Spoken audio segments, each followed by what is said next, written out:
as always, Ted, kick us off. Who do you have as your winner of the week?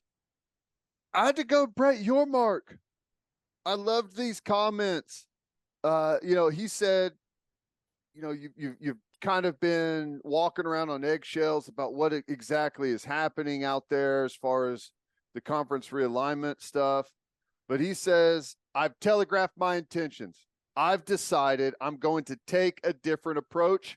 I'm going to telegraph it. I'm going to be very transparent and honest about my desires to go national, to expand, and I've done that. I aspire for this conference to be truly national.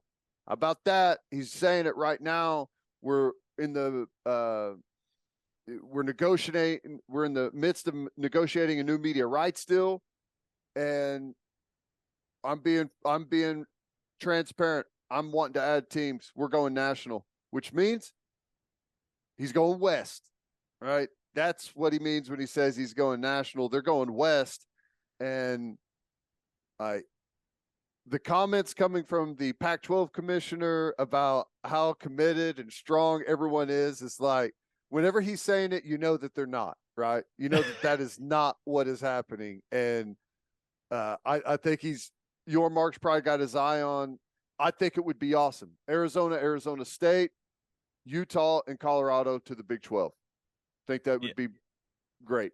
Yeah, I'm with you. And these comments are on the heels of what I thought was some really encouraging news for the future of the Big 12, right? That $400 million a year figure was kind of floated out there. And remember, that would be, when you think about it, what's that? That would bring the 12 teams in around 33 million or so per school with the TV rights deal. But then you also have, when you talk about the payout that goes to each team or each school in the conference every year, it's the TV deal that also that you also get the money from the NCAA tournament, and that you get corporate sponsorship money in that distribution as well. And Yormark's been very open, like, hey, I'm going after more corporate sponsors.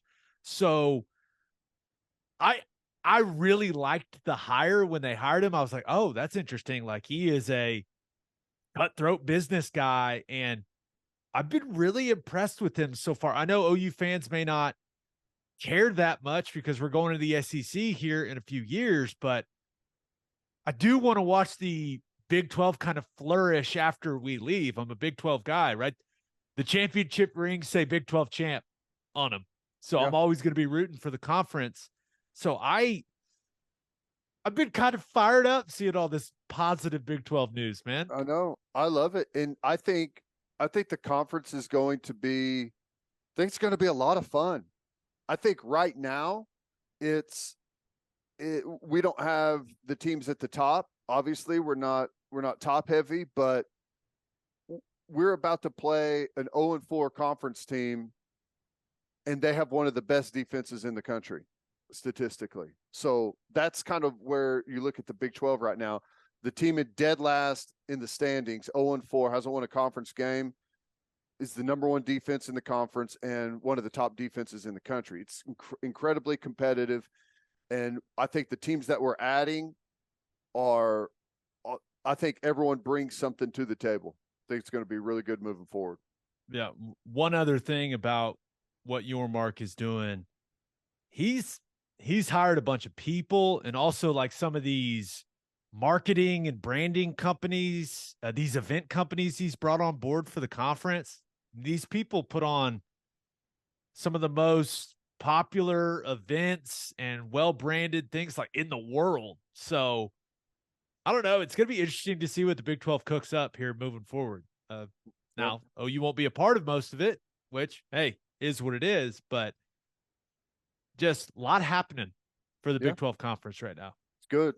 It's good. It's a good time. Like if you can, like, a lot of times change is difficult, and some people miss out on some of the things that happen. But if you can position yourself properly when there is a lot of change coming, you can be one of the bag holders at the end of it. So. Yeah. All right. Who do you have as your loser of the week? Jimbo Fisher. Oof. I had to go Jimbo Fisher. the first part of it is the spin that he's trying to create with what's gone on so far this season. Yeah, he was asked about how this is going to affect recruiting, and he basically said, well, who wants to go somewhere where all they do is win all the time? And my answer to that is everyone. That's where everyone wants to go. The only time someone doesn't want to go where they win all the time is when they're getting paid to go elsewhere, right? Which is what's happened to Texas A&M. So I thought that was a funny little quote from him trying to spin that it's good that they're losing right now for recruiting. Probably trying to be a little sarcastic, but it's one of those. It's like, hey, Jimbo, by the way, you're not very funny. Let's have a little awareness of our strengths and weaknesses here. The other part is, that they're having to, when it rains, it pours, I guess, whenever you've got obviously your record now, dropping football games, lose to South Carolina, who's now 5-2, but you got a couple of players smoking weed before the football game, apparently in the locker room or in the bathroom stall, which I don't understand how that happens on the road. Like, you're talking about a tiny locker room. I don't know. I thought that was strange, but you've got all these things.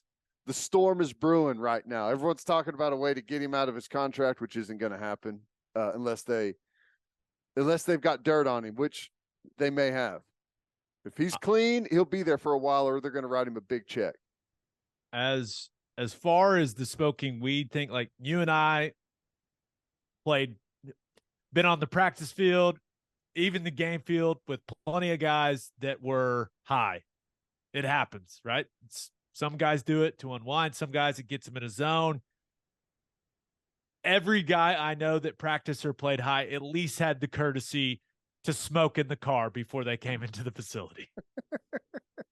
I mean, come on, boys. What are we doing? Yeah. And the first thing I thought of is, like, who reported this? Right? It's a good point. It's like, okay. Has this been confirmed to be true? I'm skeptical. I'm kind of skeptical too of the way that it all went down, but suspended indefinitely, like that's guys did something. They did something. I don't know if that's exactly what it was. But the first thing I thought was like,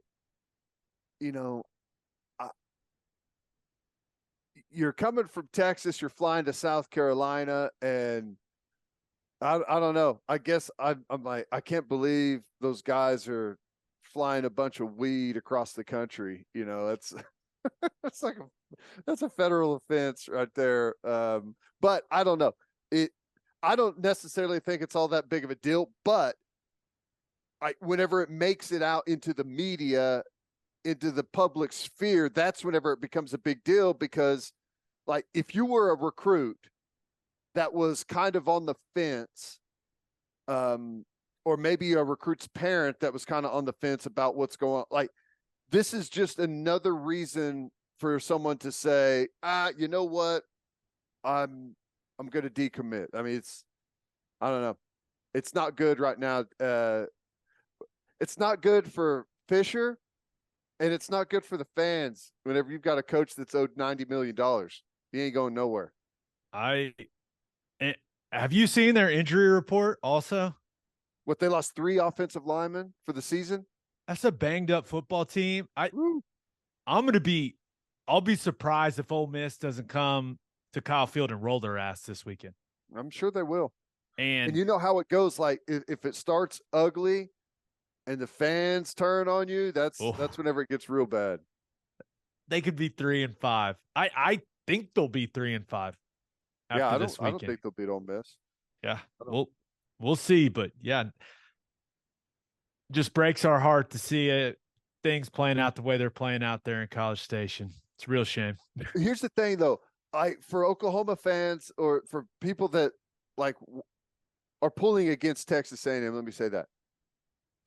You want it to be bad, but you don't want it to be horrible, right? You want it to be bad, but to where they're like, okay, next year is our year. That's what you want. Because when it gets really bad is whenever they actually do come up with 90 million to get rid of Jimbo Fisher, and who knows who they hire. Like the next hire could be the one, right? Urban Meyer. Urban Meyer, like you want Jimbo Fisher there. As fun as it is to like root against that, that's who you want to be the coach there. I tweeted out that it was time for Jimbo to assume like a CEO role and to hire Garrett Riley or Zach Kitley, like to have them come run the offense. So many people got so mad at me. They're like, "What are you doing? No, no, we want it to stay exactly how it is." I was like, "Hey, I'm just putting some thoughts out there, putting some opinions out there." We Jeez. need to start like writing articles about Texas A&M offense. Not as bad as it seems. All right, for my winner of the week, thought about going with Sam Ehlinger. Colts offense has been lighting it up with Matt Ryan. He's thrown the most interceptions in the league, fumbled the most in the league. He's been sacked the most in the league. Got banged up against the Titans, and I think there's some injury clauses in the future of his contract that factor into this decision. But Frank Reich announced that the Colts will be rolling with Ehlinger moving forward. He's going to get the chance to start the rest of the season, show what he can do, man. And I know how a lot of OU fans feel about Sam Ehlinger. I get it. The guy's been through a lot. He's handled it really well. I've got no problem saying I am rooting for that man.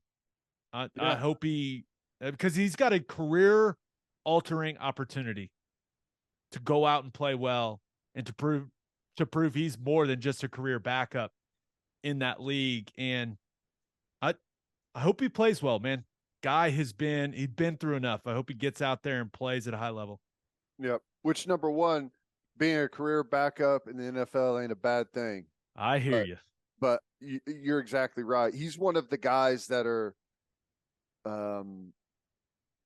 even though he's from Texas, he's a guy that's easy to root for. Like even whenever he was at Texas, like currently playing against Oklahoma, he's the one guy you walked off the field every time was like, I got a lot of respect for the way that dude plays football. So yeah. No, I'm totally with you. I also thought about going with Bailey Zappe, I think. Yeah. What the hell was that on Monday Night Football? I mean, what did Bill Belichick do? I mean, I guess if he's trying to make us believe that was the plan, like, hey, we were going to pull Mac Jones all along. We were going to give Zappe some snaps. It was really confusing. I will say Zappe was absolutely electric on those first couple of drives he got, though. And all of a sudden now you got the fans booing Mac Jones, chanting for Zappe. Then they kind of flip. Like New England Patriots fans, Ted, how are your people doing? Y'all all right? You can say no. It's okay. No, not all right. But this is what happens in the NFL whenever you don't have an elite quarterback. You know, there's a lot of good quarterbacks out there. You know, there's a lot of young guys that are going to turn into good quarterbacks.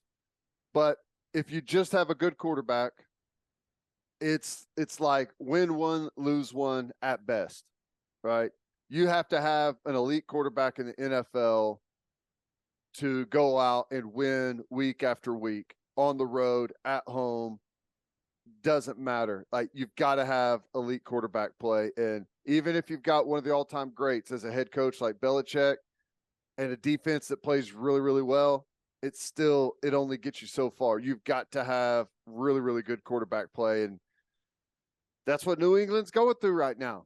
Until they find the next elite guy, they're going to be just another football team. Mediocre. I just thought it was a really weird approach. Like if Mac Jones isn't healthy enough, then don't play him. Right. But they've kind of created a mess of a situation themselves. Like if you want to see what Zappe's got, give him the whole damn game. I can guarantee you, I mean, with as many locker rooms as we were in, those players don't like it. No. Like, hey, pick a guy. Like pick a damn guy and let's roll. Right.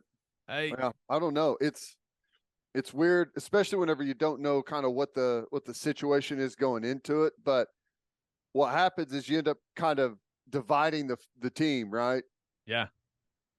And the one thing it does look like whenever Zappe goes in there, they get a little bit of energy to him, which that kind of tells you what the team thinks, right? Did you see the like super zoomed in slow mo Hitting the of Mac cord or Jones's the interception? yeah, That it looks like it hit the sky cam. yeah. That's Hits the crazy. hits That's the insane. wire just a little bit, just nicks it. And the fact that someone saw that it has like the zoomed in version of it, man. The internet is undefeated. Pretty wild. Yeah. If I was Mac Jones, I'd be so pissed. If Oh, he I was know. trying to throw it away and it hit the Yeah, sky cam and got interception. Because remember, that was the throw that got him benched, right? yeah. Ooh, I'd be hot. But my winner of the week, the good guys got it done for the first time this season. There Ted, we the Oklahoma go. City Thunder got a win. I was there on Tuesday night against the Clippers. And yeah, I get it. No Paul George, no Kawhi Leonard. But who cares, baby? If you're going to win games, win them at the Paycom Center. And winning was a win. And Shai Gilgeous-Alexander looked awesome. I mean, his ability to get to his spots in the lane and kind of in that mid-range area, and now the variety of ways that he can finish. I mean, it's fun to watch. It's different. I think it's way more fun to watch than guys just jack threes all game long. I know maybe the analytics people don't like it. I don't care, but he was great. He only shot 2 threes, made both of them, did his damage around the basket, and got to the free throw line. The mid-range game is not dead. Mm. Ted, it is very much alive with our man SGA. And I really think, and this is a very lofty early thought to have during the season, but with the way that the roster looks like, Shai Gilgeous-Alexander may win the scoring title this year. He can do it. I think he can do it. I think he can average 30 a game. And if you average 30 a game, you got a really good shot. That's impressive. If he put up 30 a game, wow. Yeah, I love the mid range stuff, man. I think that's awesome. I like it's it's a better game to watch when you got some mid range stuff happening, other than just watch guys dribble down, pass it around, settle for a 30-foot contested three over and over. The Lou Dort is what we're calling that. Man, he's struggling shooting the ball. And Mark Dagnall, he said that he's asking Lou to do some different things offensively. He took a lot of the blame, but that man was 1 of 11 shooting the ball against the Clippers. And he has shot it terribly from 3 so far this season. He got paid, man, and I'm hoping it hasn't changed who he is, but not defending at as high of a level, in my opinion. And the shot it's not clicking right now, man. But on the other hand, Trey Mann, you're starting to see some signs of him being a really good piece for this team in the future. Now, he took a ton of shots in the game I was at, but did have 25 points. I think he's defending at a better level, and that's because he's added some weight, some strength. Also added a full left arm sleeve of tattoos just over the offseason. Okay. Inked up, Ted. Inked Nice. up. My man said, I'm getting some ink in the offseason. But yeah, I liked what I saw from Trey Mann. The Thunder, speaking of threes, 4 of 30 on Tuesday night. They won, shooting 4 of 30 from 3. Pretty impressive. That's percentage wise, that's a hard one to bounce back from. Like that's going to affect you for months.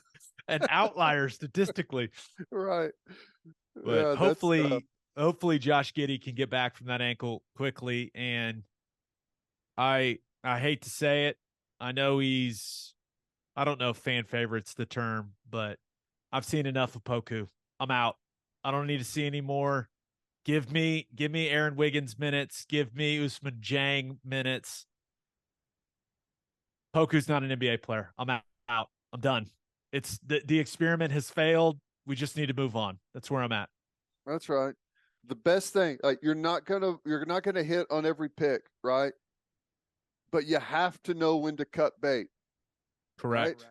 You have to know when the project is over. Do not stunt other guys' development trying to make Poku a thing. It's not happening. The guy, he has zero confidence shooting the basketball right now. It's hard to watch. Also, whoever cut his hair, whoever tried to give him that fade, my God, what were you thinking? Maybe he did it himself. I don't know, but I hate to say it. I was hoping it would come together for him, but he's not an NBA player. Yeah. He's not. It's okay to fold a bad hand. It's just how it is. Yeah. All right. For my loser of the week, thought about going with Brittney Griner. Oh, man. I mean, not surprising, but yikes. Appeal. So the appeal was rejected, but is that it? Like, I don't know the Russian court system. Are you done? Have you exhausted your appeals or what? All I know is the next step from all the stuff I read is like she goes to what they call a penal colony. Sounds like Siberia. Have you watched Stranger Things? No. The last season was it season 4 episode, where Hopper ends up. So a lot of people know what I'm talking about. That's how it sounds, and I'm terrified for her. And she's been over there for like 8 months now, which means she's looking at a little over 8 more years in Russian prison, unless they can get a prisoner swap done. I mean, it's a nightmare, dude. Like I feel for her and her family. Like I can say this with 100% confidence. Your boy's never going to Russia. Never. I'm good. I'm out. Don't need to see it. I'll look at pictures. I'll look at it on YouTube. I'm out. I'm done. No thanks. Same. Yeah, not happening for me either. Yeah, that's brutal. It's tough. I hate that. It's the timing could not have been worse. Oh my gosh. Timing could not have been worse. And I don't it sounds like this is not a consistent sentence for the offense. There's political pressure there, obviously, to keep her there for longer, and obviously the appeals probably not going to work. But you're right. Here's the thing, though: the prisoner swap situation. Unfortunately, because she's a high-profile person, like they originally were going to do a prisoner swap with her and an illegal arms dealer. Like the guy that was literally the movie Lord of War was made after was who the prisoner swap was going to be. And it's like, you just can't do that. I mean, I understand. I hate the situation, but you just can't do that. From what I've read, like the United States has made some other prisoner swap offer. I couldn't find like no one knows the details, but allegedly it's a really good offer and they haven't heard back yet. A lot of people think it'll be after the election, after the midterms. So I don't know, man, but just an awful, awful situation for Brittney Griner there. Ugh. Also, easy transition. I also thought about going with the Dallas Mavericks as my loser of the week. They lost to the Pelicans without Zion, Brandon Ingram, and Herb Jones. All those guys didn't play. And I'll tell you right now, Ted, Luka Doncic, incredibly talented, fantastic basketball player. The Mavericks are my least favorite team to watch in the league. It's almost worse than the Harden Rockets. It's right there now. Like he just dribbles. It's iso ball all game long. It's my least favorite form of basketball to watch. He's an incredible player and an incredible talent. I'm so out. I'm so out. I'm the same way. I'm not a fan of that style at all. That's why I like whenever you were talking about some mid-range game and stuff like that. That's why I like it, because it's just more pleasing to watch, other than to stand there till the end of the shot clock and then hoist a bad shot. And there's good players that can make those over and over, but it's not fun to watch. Yeah. But my loser of the week, American Society. Ooh. This stat about fall weddings absolutely blew my mind when I saw it from The Knot, which is wedding website a lot of people use. So, according to The Knot, October 22nd, so last Saturday, was the most popular wedding date of the entire year.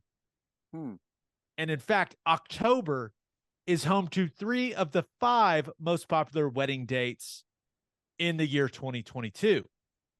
And 17% of all engaged couples plan to get married in October. Do these heathens not know it's football season? What the hell is happening here, Ted? Well, here's what's happening. Your wedding pictures and the fall foliage, and the temperature's better. Everyone's, if you want to have any type of outdoor wedding or whatever, this is the time of the year to have it. But you've been talked into a fall wedding because of your wedding pictures, not realizing that no one cares, and you won't even care after 2 weeks about what your wedding pictures look like. That's the scam here. Everyone thinks that they've got to have the perfect wedding and it's got to be pictured perfectly. But the fact of the matter is, nobody cares. Even you will not care about your wedding pictures after they're done. And actually, during the wedding pictures, you're going to say, this is bullshit. I hate this. I don't even know why we're doing it. We're still taking pictures. How are we still taking pictures? That's right. Where's the alcohol? Someone get me a drink, please. That's right. And I think a lot of people's excuse, it's a bye week. We set it on a bye week. It's not always going to be a bye week, man. Your wife is not going to be happy celebrating her anniversary at the stadium for the rest of her life. And guarantee you that you're going to have to go on trips. You're going to miss games. Great point. It's just, I don't understand it. And maybe I know there's regions of this country that don't care about football like the same way that we care about football here in Oklahoma, but this is an epidemic that needs to stop. Do you think is it okay? Let's say, a couple for some unknown reason had a wedding in the fall, and they scheduled it during the team's bye week. Is it acceptable now that your anniversary there's not a set date. It's the bye week every season is your anniversary.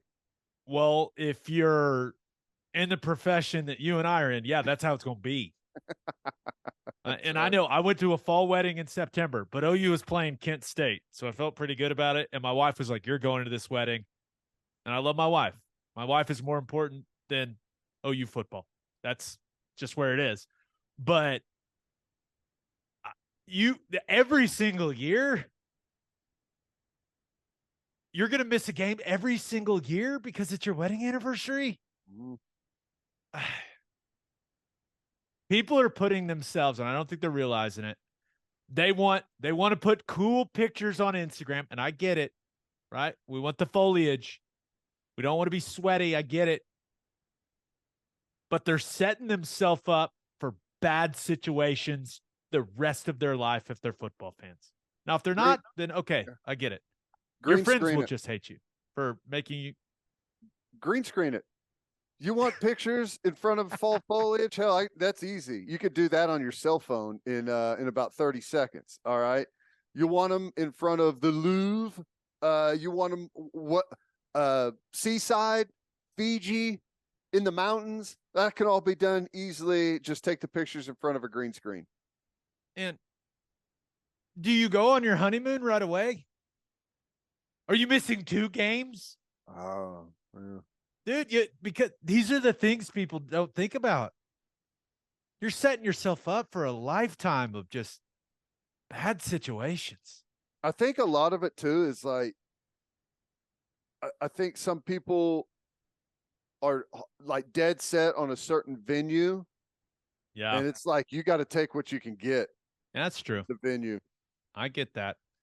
That's what backyards are For for.